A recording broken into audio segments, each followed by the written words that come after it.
नमस्कार दोस्तों, जय श्री राधे कृष्ण, जय भोलेनाथ। आपके अपने चैनल भजन कहानी में आपका बहुत बहुत स्वागत है। माँ भगवती दुर्गा की कृपा सदैव आप और आपके समस्त परिवार पर बनी रहे।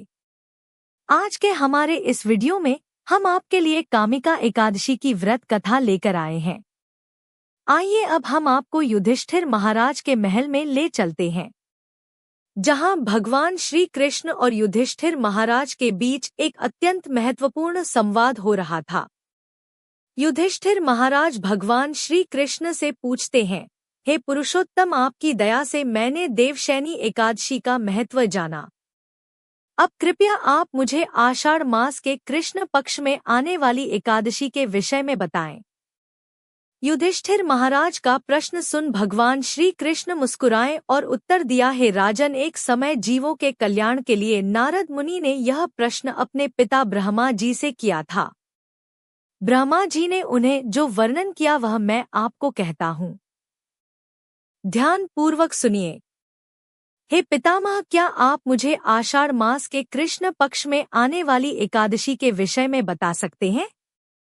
हाँ वत्स, आषाढ़ मास के कृष्ण पक्ष में आने वाली एकादशी कामिका एकादशी है। इसकी महिमा इतनी दिव्य है कि इसके श्रवण मात्र से अश्वमेघ यज्ञों का फल प्राप्त होता है। इस दिन जो व्यक्ति तुलसी दल से भगवान श्री हरि की पूजा करता है, उसे स्वर्ण और चांदी दान करने के समान फल प्राप्त होता है। कामिका एकादशी के दिन तुलसी पूजन का विशेष महत्व है।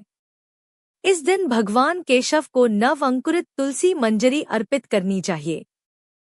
जो व्यक्ति ऐसा करता है वह अपने पूर्व और वर्तमान के सभी पापों से मुक्त हो जाता है।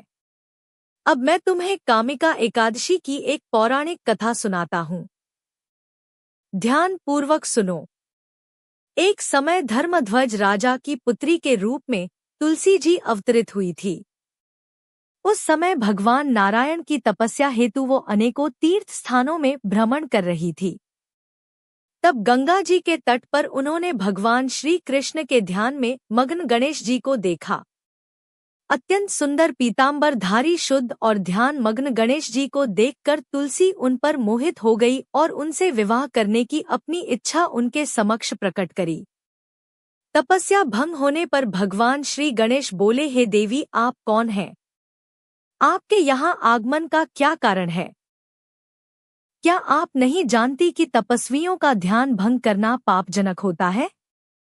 तब तुलसी जी ने कहा, मैं राजा धर्मध्वज की कन्या हूँ और योग्य पति प्राप्त करने हेतु यहाँ तपस्या करने आई हूँ। आपको देखकर मैं आपसे आकृष्ट हूँ और आपसे विवाह करना चाहती हूँ। तब गणेश जी बोले, हे देवी, मेरी आपसे विवाह करने की कोई इच्छा नहीं है। कृपा करके आप मुझसे अपना ध्यान हटाकर किसी और योग्य वर की तलाश करें। गणेश जी के ऐसे वचन सुनकर तुलसी जी को क्रोध आ गया और वह बोली, आप मुझसे विवाह नहीं करना चाहते तो आपका विवाह 2 कन्याओं से होगा। ऐसा कहकर वह गणेश जी के गजमुख का उपहास करने लगी।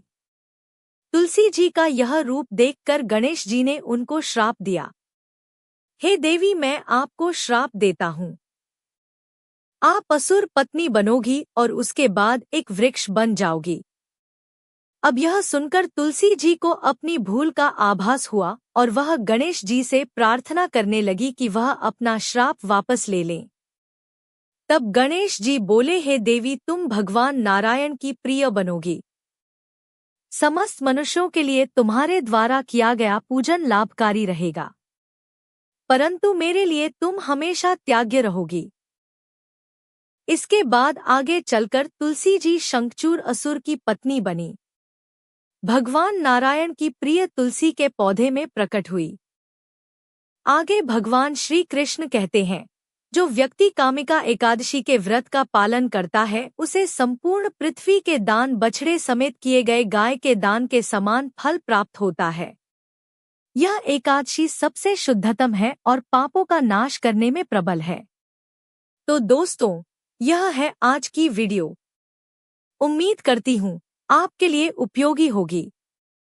वीडियो अच्छी लगी हो तो लाइक कीजिए, संभव हो तो शेयर भी कीजिए और चैनल पर पहली बार आए हैं तो सब्सक्राइब करके बेल आइकन को जरूर प्रेस कर लीजिए। अगर आपको आज की वीडियो अच्छी लगी है तो मिलती हूँ मैं आपसे अगली वीडियो में।